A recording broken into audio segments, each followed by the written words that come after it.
Ito ang kwento ni Prinsesa Chalice na dinukot ng demonyong hari isang araw. Ang mga tao ay namuhay ng kontento sa ilalim ng awtoridad ng United Nations ng Goodrest noong panahon kung saan magkakasamang nabubuhay ang mga tao at mga demonyo. Hanggang sa lumabas ang demon ruler na si Twilight aka Edward, isang araw at ginulo ang bansa sa pamamagitan ng pagkidnap kay Prinsesa Chalice. Papakawalan lang niya siya kung papayag ang sangkatauhan na ibigay sa mga demonyo ang kanilang mga teritoryo. Gayunpaman, nagkaroon pa rin ng pag-asa mula noong inalok ng bayaning si Donnie na pumunta sa kastilyo ng demonyo at iligtas ang prinsesa. Sa kabila ng pag-alam na makapangyarihan ang Demon Army, naisip niya na ang sakit na nararanasan ng prinsesa ay nalalampasan ang anumang panganib na kinakaharap niya. Pumunta tayo ngayon sa kastilyo ng demonyo kung saan nakakulong si Chalice. Nakapagtataka, sa kabila ng pagiging isang bilanggo, hindi nila siya sinasaktan, at hindi niya kinakailangang kumpletuhin ang kanyang mga responsibilidad bilang prinsesa. Gayunpaman, may bumabagabag sa kanya, hindi siya makatulog ng maayos doon, iniiwan siyang pagod sa lahat ng oras. Marahil ito ay dahil sa murang unan ng kastilyo. Kaya ang kanyang bagong layunin ay makakuha ng magandang unan, ngunit kakailanganin niya ng tela. Sa kabutihang palad, naabutan niya ang mga demonyong teddy bear na ito at piniling anihin ang kanilang balahibo. Sa halip na saktan sila, hinihimas-himas lang niya ito, at mukhang nagustuhan ito ng mga demonyong teddy bear. Binibigyan niya sila ng mas maraming pagsusuklay bilang kapalit ng susi sa kanyang kulungan, at sa gayon ay nagsimula ang alamat ng dinukot na prinsesa, habang siya ay gumagala sa kastilyo na parang ito ang kanyang tahanan. Nang hindi namamalayan, napagtanto ng isang gwardya na tumakas na ang prinsesa. Si Chalice ay nagnanakaw ng isa sa mga buhok ng gwardya, tinitiyak na hindi siya mahahanap. Ginagamit niya ang kanyang pagbabalat kayo, niloloko ang mga demonyo at humihiling ng kanyang kailangan. Nakahanap siya ng isang kahon na may mga bagay na makakatulong sa kanyang pagtulog, na ginagawa ang kanyang unang gawain isang maganda at maaliwalas na unan. Natuklasan ng Demon King ang kanyang pagtakas mula sa kulungan ngunit pinili niyang huwag siyang gisingin dahil mahimbing siyang natutulog. Samantala, pagbabalik sa Goodrest, nagdadalamati ang bansa sa pagkidnap sa prinsesa, at 5 araw nang nawawala ang bayani. Nagising si Chalice na may mga marka ng bedsheet sa kanyang mukha pagkatapos ng mahabang pagtulog, na natuklasan na ang mga linan ng kastilyo ay parehong mura at hindi kasiya siya. Nalaman din niya na nakatulog siyang nakasuot ang korona, na nagiging sanhi ng kanyang sakit sa ulo. Kaya ang kanyang susunod na layunin ay lumikha ng isang komportableng sleeping headband. Ipinagpalit niya ang kanyang korona sa gunting sa scissorman at kinumplito ang kanyang headband. Kailangan na niyang kumuha ng sapat na mga kumot, kaya't muli siyang nakatakas sa kanyang kulungan sa tulong ng mga demonyong teddy bear at kumuha ng mga panestoad sa pamamagitan ng pagputol ng lahat ng kapaki-pakinabang. Nakumpleto niya ang kanyang gawain pagkatapos makakuha ng isang phantom veil at isang tela, sa panahon ng isang sagupaan sa ilang mga gwardya. Tinangka ni Edward na makipag-usap muli sa kanya, ngunit nang makita siyang natutulog, pinili niyang ipagpaliban ang enkwentro hanggang sa ibang araw, sa pag-aakalang baka hindi siya ang prinsesa na dapat nilang dukutin. Lumitaw ang Demon King habang ang mga bayani ay nagpapatuloy sa kanilang mahabang paglalakbay at natigil sa piitan, at hindi matagumpay ang pag-atake sa kanya ni Donnie. Samantala, sa labas ng kastilyo, nakita nila ang prinsesa na umaakyat pagkatapos magising na may kagat ng lamok, isang bagay na hindi niya naranasan sa kanyang bahay dahil sa kulambo. Nagayos siya sa paggawa ng kulambo. Kailangan niya ng malawak na tela, at ang napakalaking ghostly veil ay tila perpekto. Kinumbinsi niya ang ilang pusa na may espesyal na sapatos sa pag-akyat upang masecure ang lambat, at natuklasan ng mga demonyo ang kanyang pag-akyat. Agad nilang inabisuhan ang Demon King, natatakot na papunta na siya sa mga itlog ng Phoenix, na may mga kakayahan sa pagpapagaling. Ipinatawag ni Edward ang mga demonyo para pigilan siya, ngunit mabilis nilang nalaman na nagbuhol lang siya ng lubad at ginamit ang mga itlog ng Phoenix upang gamutin ang kanyang kagat ng lamok. Ang tunay niyang layunin ay gamitin ang mga itlog ng Phoenix para tapusin ang kanyang kulambo, at nakatulog na siya ngayon. Dumaan si Donnie at ang iba pa sa labyrinth ngunit sinalubong sila ng napakalaking dragon. Gusto niyang lumaban, pero wala sila sa mod, kaya umatras sila. Samantala, ang konseho ng Demonic Elders ay nagpupulong sa kastilyo, ngunit si Chalice na tila may mabuting hangarin, ay nang istorbo. Gayunpaman, nagnanakaw siya ng potion sa mesa nang walang pahintulot. Hindi pa rin nasisiyahan, naghanap siya ng mga bagay na makakatulong sa kanyang pagtulog, at ang mga demonyong teddy bear ay naging palagi niyang kasama. Habang papalayo siya, sinusubaybayan at nire-record ng isang napakalaking mabalahibong hayop ang lahat ng ginagawa niya habang nag-e-explore. Natuklasan niya ang ilang parang komportableng kabute at pinatong ang mga ito, ganap na ignorante na ang mga ito ay lason at maaaring makapatay sa kanya. Ngunit siya ay muling nabuhay. Si Chalice ay regular na namamatay, minsan habang sinusubukang tingnan kung ang pag-atake ng Thunder Dragon ay maaaring mapawi ang kanyang muscular nuts, at kailangang gawin ng pari ang lahat ng kanyang makakaya upang mas pahalagahan niya ang kanyang buhay. Si Chalice ay umalis muli sa kanyang selda upang maghanap ng pampatulog sa silid ng imbakan ng bagay, ngunit ang halimaw na nababalutan ng balahibo ay pinagmamasdan siya at galit na galit nang makita niya itong ginagaya ang kanyang uri upang lokohin ang mga gwardya. Sa kabila ng katotohanang gumagana ito, pumasok siya. Ang kanyang pangalan ay Siberian, at siya ang namamahala sa pagsunod sa mga regulasyon ng Kastilyo. Sa kabila ng kanyang pinakamahusay na pagsisikap, natuklasan niya ang pagkakakilanlan ng kinidnap na prinsesa. Hiniling ng Siberian na ibalik niya ang lahat ng ninakaw na bagay, kabilang ang isang banal na puno sa kanyang silid. Natuklasan din niya ang mga bangkay ng mga ghostly veiled na marami ngunit tila binuhay muli. Ang demonyong bear ay hindi isang problema, ang pagiging mabait sa mga alagang hayop ay ayos lang. Si Siberian ay handa nang bigkasin ang mga alituntunin ng Kastilyo sa kanya, ngunit ang gusto lang niyang gawin ay matulog. Pinagmamasdan niya ang napakalaking balahibo nito at inilagay ang kanyang ulo dito, nakitang medyo maganda ito. Ipinaalam pa ni Siberian kay Edward na balak niyang mag-ahit ng kanyang balahibo bilang ganti para sa Chalice, ngunit kinumbinsi siya ni Edward ni huwag niya itong ahitin. Kinatatakutan ng mga demonyo ang mga grimoires na mga koleksyon ng pag-aaral ng tao na nagtuturo ng mahiwagang kaalaman, kaya't isinara nila ang mga ito sa kastilyo ng demonyo. Alam ni Chalice na ang grimoire ay marahil isang mapaghamon na libro, na nangangahulugang mas makakatulog siya kung babasahin niya ito bago matulog. Ang gawain, gayunpaman, ay hindi nagiging maayos dahil nakita niyang hindi kawili-wili ang grimoire. Kaya't nagpasya siyang maghanap para sa isang advanced na grimoire, at hindi sinasadyang sinimulan ang mekanismo upang ma-access ito, na humantong sa kanya sa isang lokasyon kung saan lumitaw si Alazif, ang espiritu ng grimoire. Maaring ibigay ni Alizef ang anumang hangarin, maging ang kanyang kalayaan, ngunit nais niyang ibalik siya sa aklat. Tumanggi si Chalice na labanan ang mga demonyo hanggang sa malaman niya ang tungkol sa sleep spell.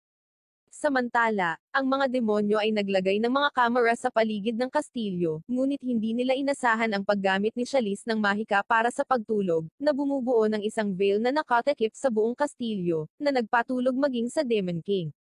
Ito ay gumana para sa lahat maliban sa kanya dahil ang pag-apekto sa gumagamit ay magiging hindi makatwiran. Si Chalice ay sinusubukang matulog at sa huli ay nakatulog, gamit ang isang libro bilang isang unan. Samantala, patuloy na lumalaban ang mga bayani. Natuklasan ni Chalice ang mga pressure point at gustong gamitin ang mga ito sa pagtulog, ngunit may isang hindi niya maabot ng mag-isa, kaya iyon ang kanyang susunod na misyon.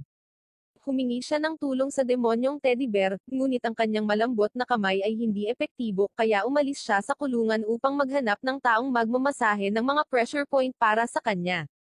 Lumapit siya sa isang pagtitipon ng mga demonyo ngunit ayaw niyang magbunyag ng masyadong maraming impormasyon, kaya sinabi na lang niya, gusto kong i-massage mo ang aking katawan, na ikinalito ng mga demonyo.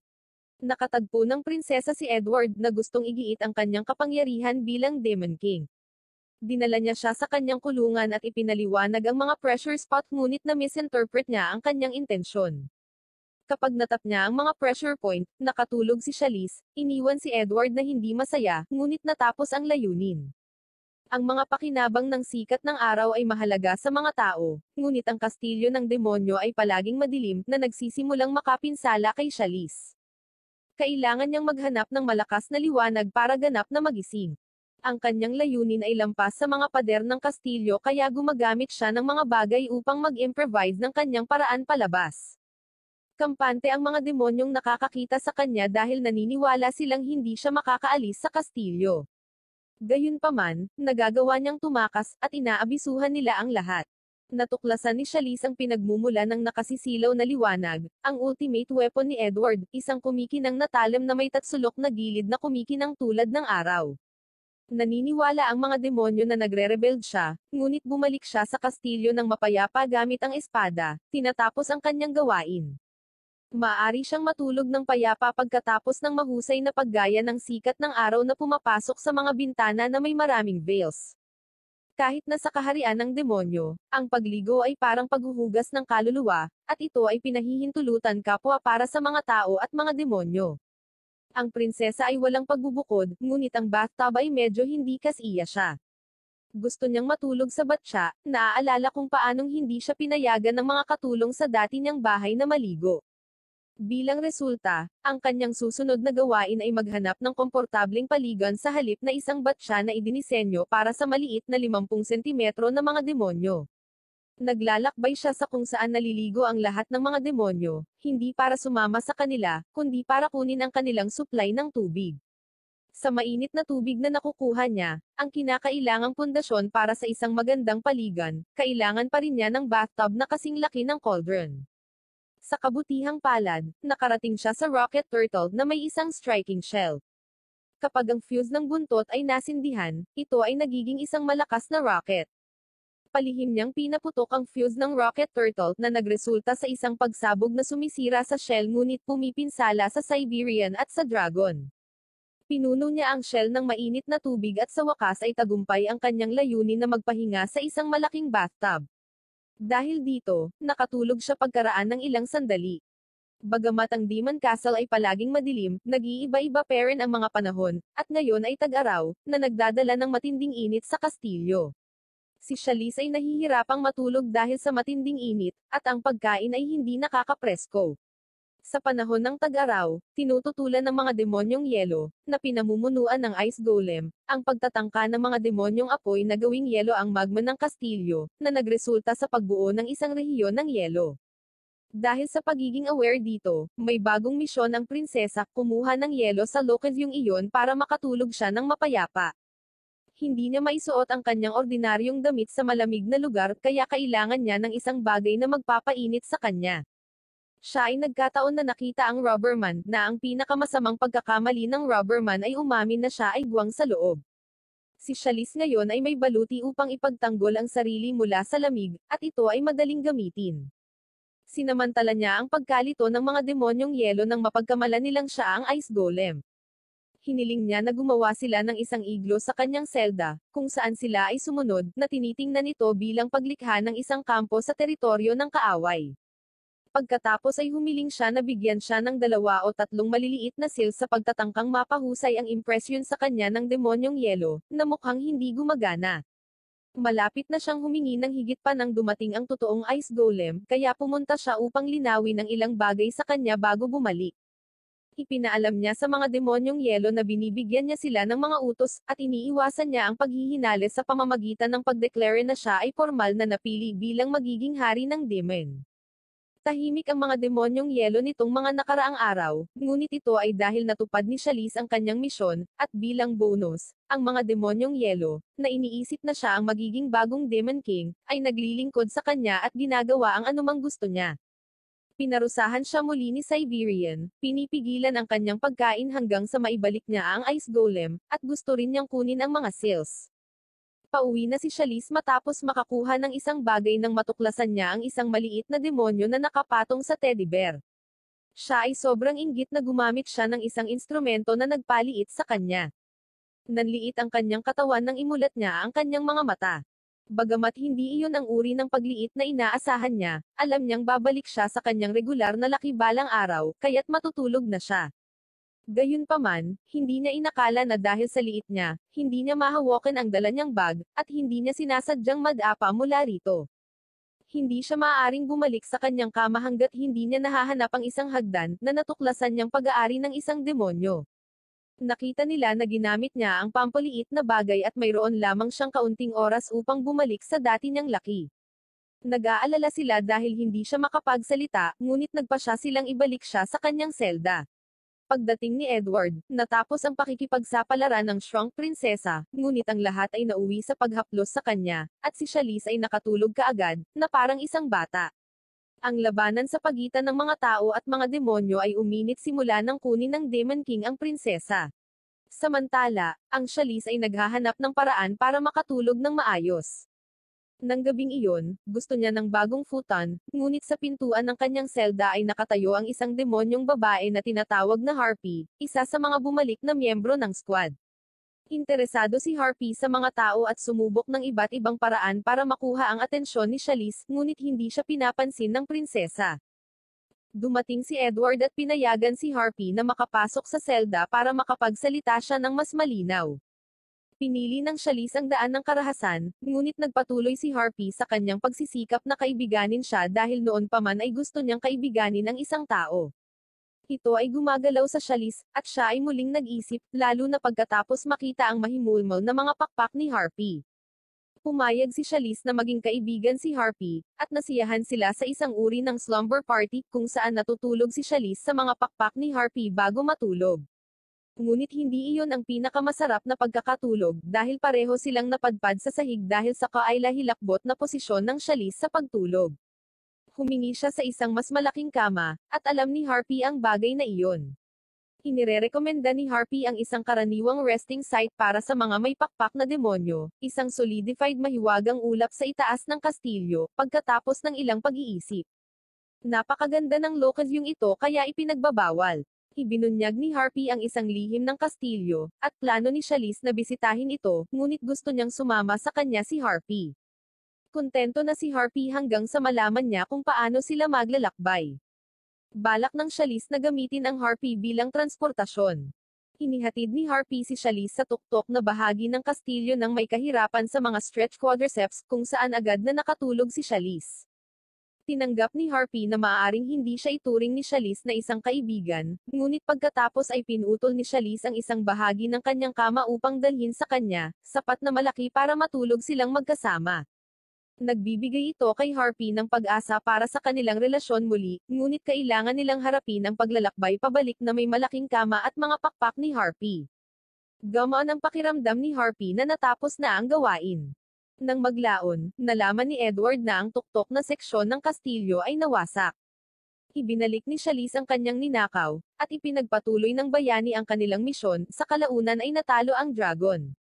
Pumunta tayo ngayon sa Demonic Council of the Ten Greats, kung saan alam nating naruroon sina Poseidon, Neo the Cleric, at Siberian. Naputol ang kanilang pag-uusap dahil naiinip na ang prinsesa at nag-iingay sa sofa. Sinigawan siya ng Siberian na umalis, at si Sialis ay lumayo, nanlulumo, at si Edward ay nakakaramdam ng kakilakilabot dahil nakalimutan niyang siya ay isang alipin doon. Nagpatuloy ang pagpupulong, at si Neo, na nakakaramdam din ng kakilakilabot para sa prinsesa, ay pumasok upang tumulong. Sa pamamagitan ng mga kamera, ipinakita ni Edward kay Neo na hindi kailangang maawa sa prinsesa. Gusto ni Sialis na magtayo ng isang kahoy na kama, at sinabi ni Neo na ang kanyang kapatid ay mas maliit kaysa karaniwan dahil sa walang humpay na pagpuputol ni Sialis. Iniukit pa ng prinsesa ang kanyang pangalan dito para angkinin ang pagmamayari. Sinusubukan ni Neo na kumbensihin ang sarili na ayos lang dahil puno ang kapatid niya at hindi makakaramdam ng sakit. Naniniwala siya na kung gagamitin niya ang bawat bahagi nito, ito ay mabuti sa ekolohiya. Ang Sialis, sa kabilang banda, ay gumagamit lamang ng ilang mga bahagi at itinatapon ang natitira, isa lang ang pinapanatili niya, ngunit hindi ito nakakaimpluwensya sa paniniwala ni Neo. Ang prinsesa, sa kabilang banda, sa huli ay namamahala upang lumikha ng kanyang log bed at nagsimulang makatulog ng comfortable. Samantala, ang bayani ay nagpupursige sa pagtagumpayan ng sunod-sunod na kahirapan. Sa pagkakataong ito, nahahati ang ruta sa tatlo, at pinili niya ang nasa kanan, kung saan dapat silang harapin ang ilang halimaw. Ang prinsesa ay may mas mahirap na gawain, ang pagkuskos sa kanyang futon pagkatapos buhusan ito ng inumin. Kailangan niya itong hugasan kaagad kung gusto niyang makatulog ng maayos. Pinagtatalunan nila ang bayani sa pagpili ng maling daan, na nagpapaantala sa kanilang mga intensyon, sa konseho ng demonyo. Ang layunin ng lahat ng ito ay ang mag-level up ang hero at tuluyang manalo si Edward. Pinag-uusapan nila kung paano maingat na akayin ang bayani sa kastilyo. Pumunta ang prinsesa sa Fountain of Purity para hugasan ang kanyang futon, na makakapagpagaling sa lahat. Nais nilang gamitin ito upang mapanatiling ligtas ang hero, ngunit kung ito ay nagiging marumi, ito ay nagiging plain water. Sa kasamaang palad, ito ang nangyayari kapag inihagis ng prinsesa ang kanyang bedsheet sa fountain. Nagbanlo din siya gamit ang protective bubble. Malapit nang mahulog sa kastilyo, kaya kailangan ng prinsesa ng isang bagay na magpapainit sa kanya habang siya ay natutulog. Kailangan niyang gumawa ng ilang panty, ngunit gusto niyang gawin ito ng tahimik dahil pinarusahan siya ng husto sa kanyang huling bahay dahil sa labis na paglalantad ng kanyang sarili. Ang Phantom Veil ay muling ginamit sa kastilyo, kumakalat ang mga kwento na ganap na napaalaya ng prinsesa ang sarili, sinasalakay ang lahat ng tao gamit ang mga karayom upang bumuo ng sandata na si Ceres sa kastilyo ng demonyo sa loob ng 2 segundo, at inabisuhan nila ang Demon King tungkol dito. Nilalayo ng prinsesa na kumpletuhin ang paggawa ng kanyang panty sa ilalim ng napakalaking itim na balabal na ito, na naglalaman ng prototype na robot ng prinsesa na binuo ng parehong individual na lumikha ng nakaraang robot. Ang iba pang mga demonyo, gayunpaman, ay hindi alam ito at napagkamalan na ito ang makina na magwawasak sa kastilyo sa loob ng 2 segundo. Gayunpaman, sa wakas ay kumpleto na ang lihim na sandata ng prinsesa laban sa taglagas at taglamig, kaya humiga na siya sa kama. Naalala ni Chalice na sinabi sa kanya ng kanyang ina ang tungkol sa isang partikular na paraan para mabilis na makatulog, ngunit hindi niya ito maalala ng buo, kaya hindi niya ito masusubok. Ito ay mahusay para sa kanya dahil ang Demon King ay pagod at handa nang mag-expire, kaya Chalice ay naghahanap ng paraan upang siya ay patulugin. Sinusubukan niya ang talagang hindi pangkaraniwang mga paraan na malinaw na hindi gumagana sa mga tao o mga demonyo. Naalala ni Chalice ang pagpapatulog sa kanya ng kanyang ina noong bata pa siya sa pamamagitan ng paghaplos sa ulo ni Edward hanggang sa siya ay magpahinga at makatulog. Gayunpaman, dahil ang pamamaraang ito ay napakalakas, maaari rin itong patulugin ang taong gumagamit nito, kaya nakatulog si Chalice. Dinadala siya ng mga teddy bear sa kama upang protektahan siya mula sa sipon, at nananatili roon ang Demon King. Ang palasyo ay tila normal, ngunit ang mga demonyo ay walang ideya na ang prinsesa ay ninakaw. Tumingin sila kung saan-saan, ngunit ang tanging pahiwatig ay ang mensaheng ito na nag-aakusa kay Hades na ginagawa ito para maging Demon King. Samantala, ang bagong kulungan ng Chalice ay nasa abandonadong kastilyo ni Hades, at kahit na mas kalmado, hindi ito kaaya-aya. Dahil mura ang unan, napilitan siyang magsimulang muli.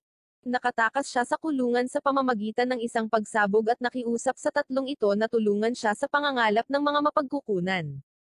Tinawag ni Hades ang mga demonyo upang ipaalam sa kanila ang kanyang masamang balak, hindi alam na ang prinsesa ay nasa ilalim niya, ninanakaw ang kanyang damit upang itayo ang kanyang kama. Nasa prinsesa na ngayon ang lahat ng kailangan niya para sa isang magandang pagtulog sa gabi. Dahil marumi ang apartment, nagpasya siyang lumikha ng kanyang sarili ng isang bagong kama. Gayunpaman, may ilang mga patibong sa kalsada. Sa kanyang paglalakbay, nakasalubong niya ang isang lalaking natutulog sa isang mapanganib na lugar kaya ginaisan niya ito. Ang kanyang pangalan ay Hypnos, at siya ang Sleep Master.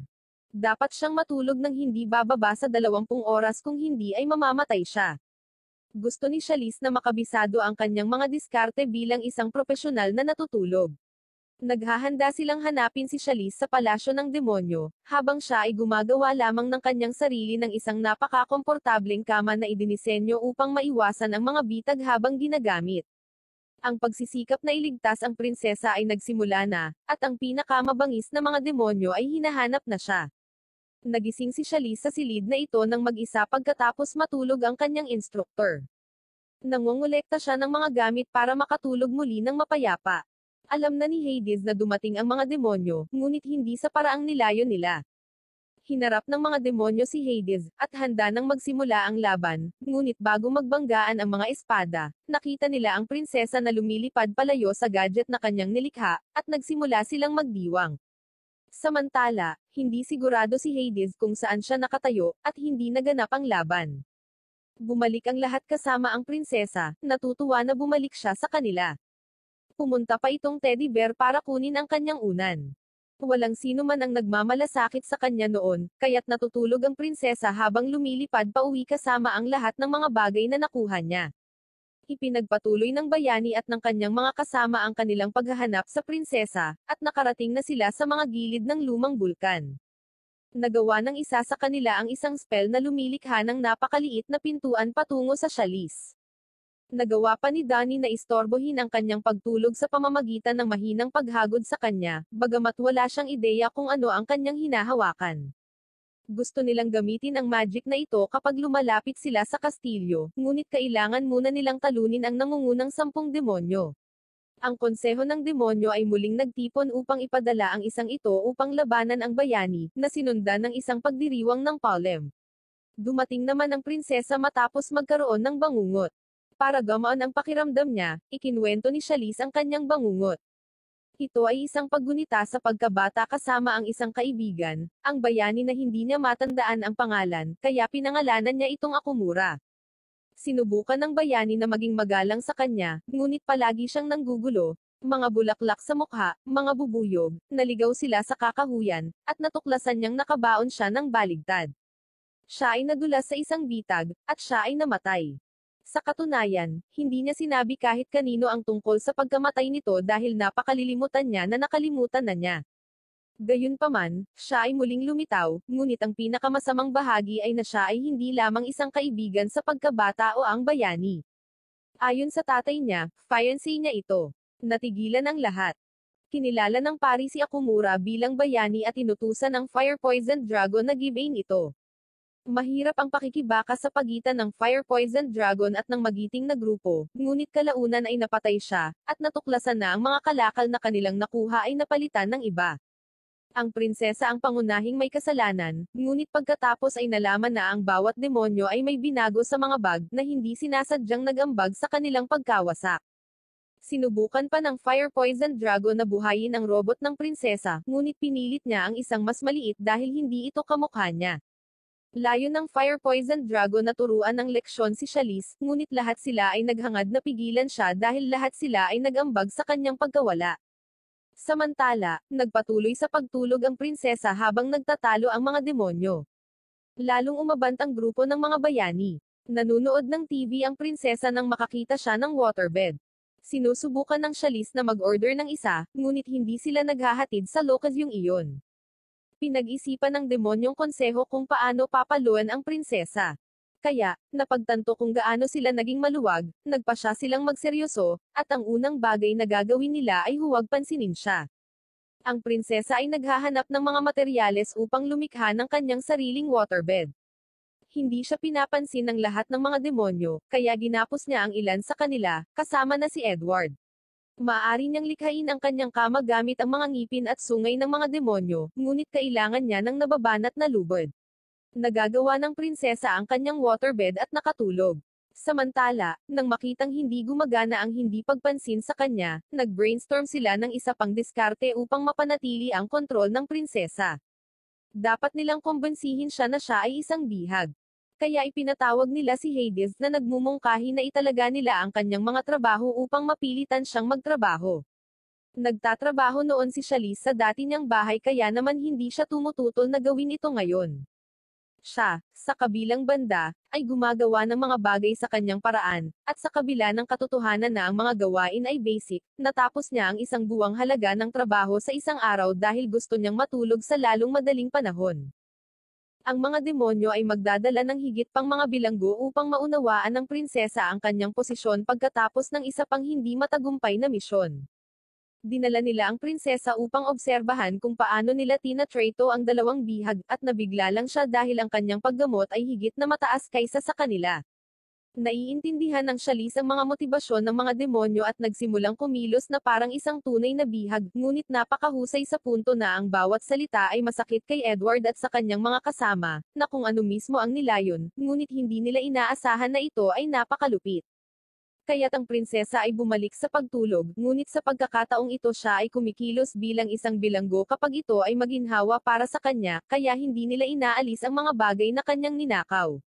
Isinasaalang-alang ni Chalice kung gaano pala kaibigan ang mga demonyo sa kanya at nagtataka kung bakit nila inaatake ang mga tao.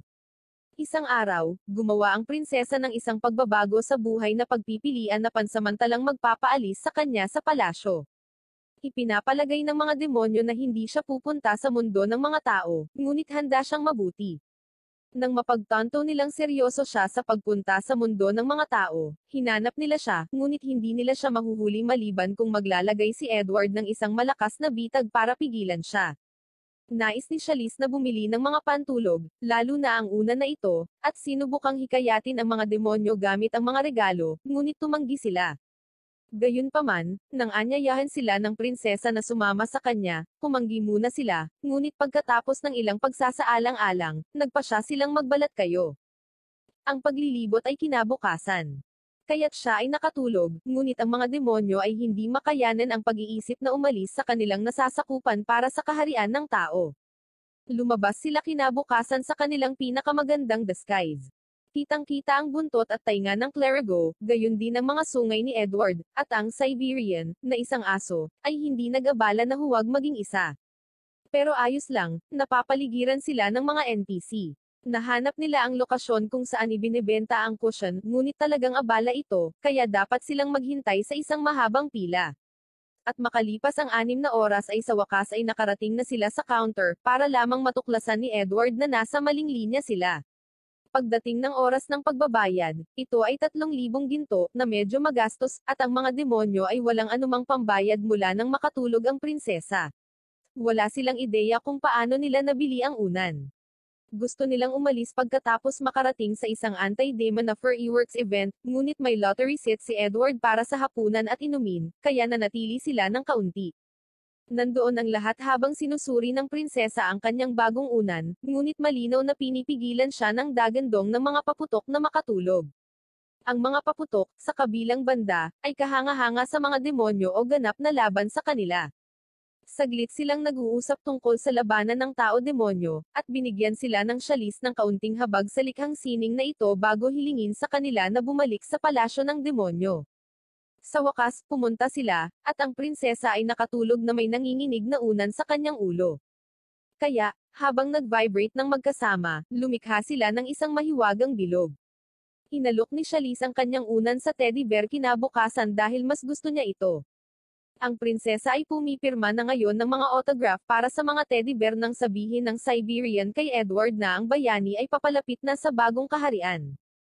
Si Harpy naman ay bumisita sa prinsesa para imbitahan siya sa isang slumber party. Sa huli ay hinikayat niya siya, nangako ng isang masayang panaginip, at si Chalice ay binigyan ng bagong gawain. Dumating si Edward sa harap ng bayani at ng kanyang mga tauhan, humihiling na kumuha sila ng alternatibong ruta, ngunit bago umalis, may iniwan siya.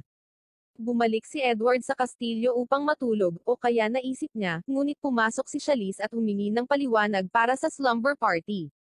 Binanggit ni Edward na ang mga sleepover party ay kinabibilangan ng pakikipag-chat tungkol sa mga cheesy na paksa at iba pa. Nakakadismaya talaga ito sa prinsesa.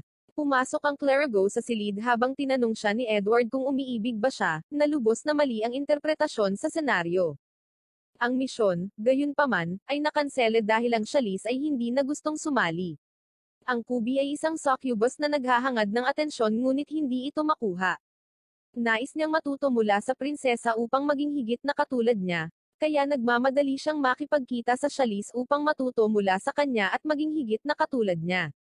Maling interpretasyon ng Chalice ang lahat at iniisip na nilayon nilang gumawa ng duplicate niya para protektahan siya mula sa mga inaasahang pag-atake.